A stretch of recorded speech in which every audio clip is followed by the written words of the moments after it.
ಸ್ನೇಹಿತರೆ ನಮಸ್ಕಾರ.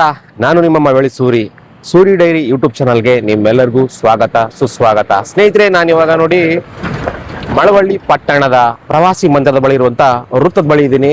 ಇಲ್ಲಿ ನಿಮಗೆ ಬೋರ್ಡ್ ಕಾಣ್ತಾ ಇದೆ ನೋಡಿ, ಪುರಸಭೆ ಮಳವಳ್ಳಿ ಡಾಕ್ಟರ್ ಬಾಬಾ ಸಾಹೇಬ್ ಅಂಬೇಡ್ಕರ್ ವೃತ್ತ ಅಂತ ನೋಡಿ. ಇದೇ ವೃತ್ತದ ಒಂದು ಬೋರ್ಡ್ ಎದುರುಗಡೆ ಒಂದು ದೊಡ್ಡ ಗುಂಡಿ ಇದೆ ಸ್ನೇಹಿತರೆ. ಅದರಲ್ಲೂ ಕೂಡ ಇದು ಒಂದು ತಿರುವಲ್ಲಿದೆ ಸ್ನೇಹಿತರೆ. ಯಾಕೆಂದ್ರೆ ಇಲ್ಲೊಂದು ಹಳ್ಳ ಇದೆ ಅಂತ ಮಳವಳ್ಳಿ ಪಟ್ಟಣದ ಸ್ಥಳೀಯರಿಗೆ ಗೊತ್ತಿರುತ್ತೆ, ಆದರೆ ಹೊರಗಡೆಯಿಂದ ಬರುವಂತ ವಾಹನ ಚಾಲಕರಿಗೆ ಡೆಫಿನೆಟ್ಲಿ ಖಂಡಿತ ಅದು ಗೊತ್ತಿರ್ಲಿಕ್ಕೆ ಸಾಧ್ಯನೇ ಇಲ್ಲ. ಇಲ್ಲೊಂದು ಹಳ್ಳ ಇದೆ ನೋಡಿ, ಇಲ್ಲೊಂದು ಈ ಒಂದು ವೃತ್ತದ ಮಧ್ಯಭಾಗದಲ್ಲೇ ಒಂದು ಗುಂಡಿ ಇದೆ ಸ್ನೇಹಿತರೆ. ಈ ಗುಂಡಿ ಮುಚ್ಚಕ್ಕೆ ಸುಮಾರು ಒಂದು 15-20 ದಿನಗಳ ಹಿಂದೆ ಕೆರೆದು ಒಂದಷ್ಟು ಜಲ್ಲಿಗಳು ಹಾಕಿದ್ರು. ಆ ಜಲ್ಲಿಗಳು ಕೂಡ ಎಲ್ಲ ನಾಪತ್ತೆ ಆಗಿದೆ. ಈ ಜಲ್ಲಿಗಳು ತಿರುಗಾಡುವಂತ ವಾಹನಗಳ ಒಂದು ಚಕ್ರಗಳಿಗೆ ಸಿಲುಕಿ ಕಲ್ಲುಗಳು ಸಿಡಿಯುವಂತ ಸಾಧ್ಯತೆನೂ ಇರುತ್ತೆ ನೋಡಿ. ಈ ಒಂದು ವಿಚಾರವಾಗಿ PWD ಲೋಕೋಪಯೋಗಿ ಇಲಾಖೆಯ ಒಬ್ಬ ಮುಟ್ಟಾಳ ಅಧಿಕಾರಿಗೆ ನಾನು ಕರೆ ಮಾಡಿದ್ದೆ ಸ್ನೇಹಿತರೆ. ಆತ ಹೇಳ್ತಾನೆ, ಇದು ನಮ್ಮ ವ್ಯಾಪ್ತಿಗೆ ಬರಲ್ಲ, ಇದು ರಾಷ್ಟ್ರೀಯ ಹೆದ್ದಾರಿ ವ್ಯಾಪ್ತಿಗೆ ಬರುತ್ತೆ ಅಂತ ಹೇಳ್ತೇನೆ ನೋಡಿ. ಆ ಅಧಿಕಾರಿಯ ಒಂದು ಆಡಿಯೋ ಕ್ಲಿಪ್ನ ಕೇಳಿಸ್ಕೊಳ್ಳಿ ಸ್ನೇಹಿತರೆ. ಹಲೋ ಸರ್ ನಮಸ್ಕಾರ ಸರ್, ಸುರೇಶ್ ಅಂತ ಪತ್ರಕರ್ತ ಮಾತಾಡ್ತಾ ಇರೋದು.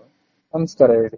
ಸರ್ ನಿಮ್ಮ PWD ಕಚೇರಿ ಎದುರುಗಡೆ ಎರಡು ದೊಡ್ಡ ದೊಡ್ಡ ಗುಂಡಿ ಇದೆಯಲ್ಲ ಸರ್, ತುಂಬಾ ದಿನ ಮುಚ್ಚಕ್ಕಿಲ್ವಾ ಸರ್ ಅದನ್ನ?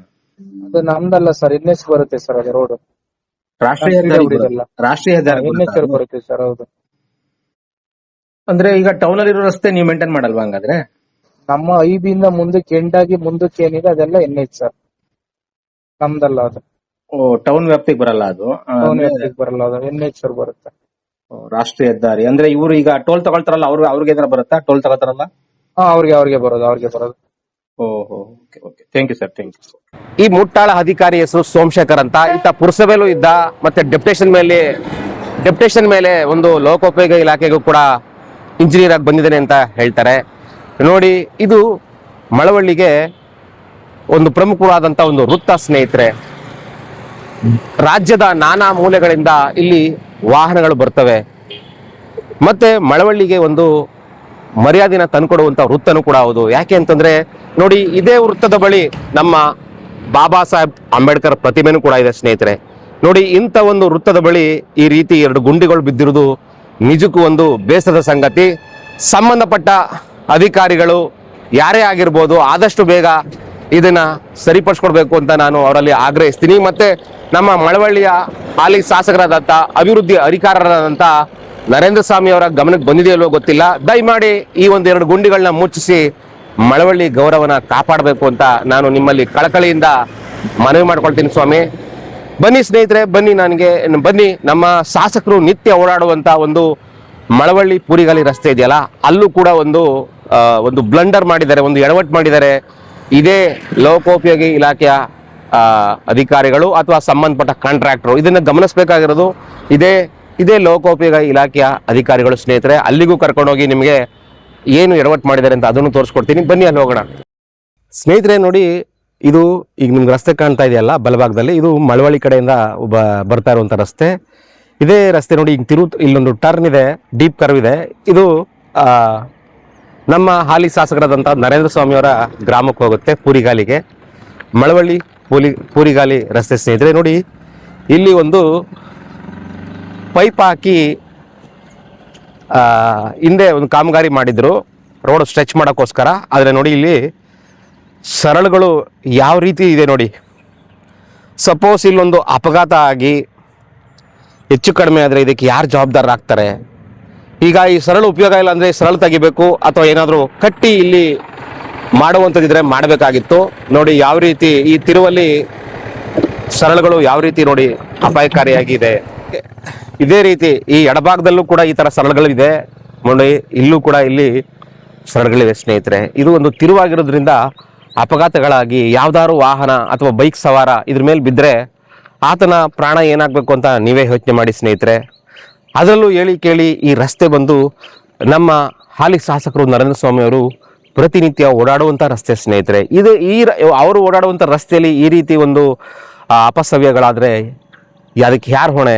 ಆದಷ್ಟು ಬೇಗ ಈ ಸರಳುಗಳ ಒಂದು ರಿಮೂವ್ ಮಾಡಬೇಕು, ಅಥವಾ ಇಲ್ಲೊಂದು ಈ ರೀತಿ ಒಂದು ಜಾಗ ಇದೆ ಅಂತ ಒಂದು ಎಚ್ಚರಿಕೆಯ ಒಂದು ಬೋರ್ಡ್ನರ್ ಹಾಕಬೇಕು.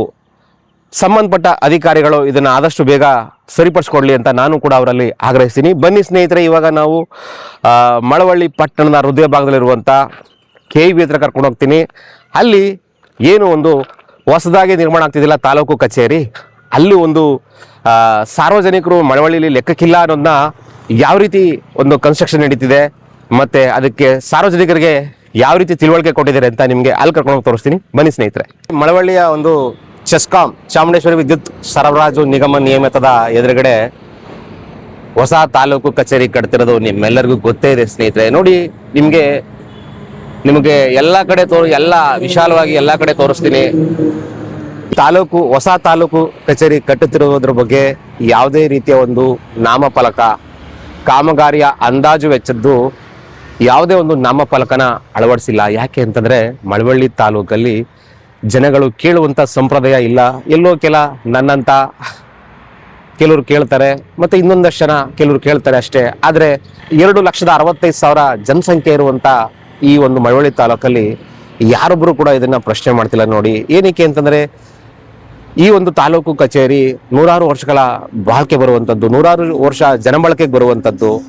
ಅಂತ ಒಂದು ತಾಲೂಕು ಕಚೇರಿ ಕಟ್ಟಬೇಕಾದ್ರೆ ಜನಸಾಮಾನ್ಯನಿಗೆ ಒಂದು ಯಾವ ರೀತಿ ಈ ಕಟ್ಟಡ ಇರುತ್ತೆ, ಅದು ಅಟ್ಲೀಸ್ಟ್ ಒಂದು ಮಿನಿಯೇಚರ್ ಮಾಡಾದರೂ ಕೂಡ ಜನಗಳಿಗೆ ತೋರಿಸ್ಬೇಕು.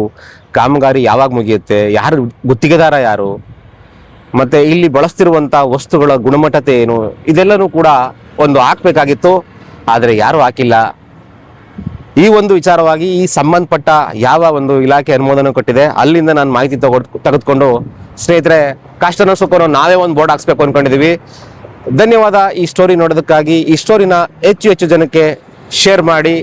ನನ್ನ ಸೂರಿ ಡೈರಿ ಯೂಟ್ಯೂಬ್ ಚಾನಲ್ನ ಸಬ್ಸ್ಕ್ರೈಬ್ ಮಾಡ್ಕೊಳ್ಳಿ. ಧನ್ಯವಾದ ಈ ಸ್ಟೋರಿ ನೋಡೋದಕ್ಕಾಗಿ. ಮತ್ತೊಂದು ಸ್ಟೋರಿಯಿಂದ ಮತ್ತೊಮ್ಮೆ ನಿಮ್ಮನ್ನ ಭೇಟಿ ಆಗ್ತೀನಿ. ಧನ್ಯವಾದ.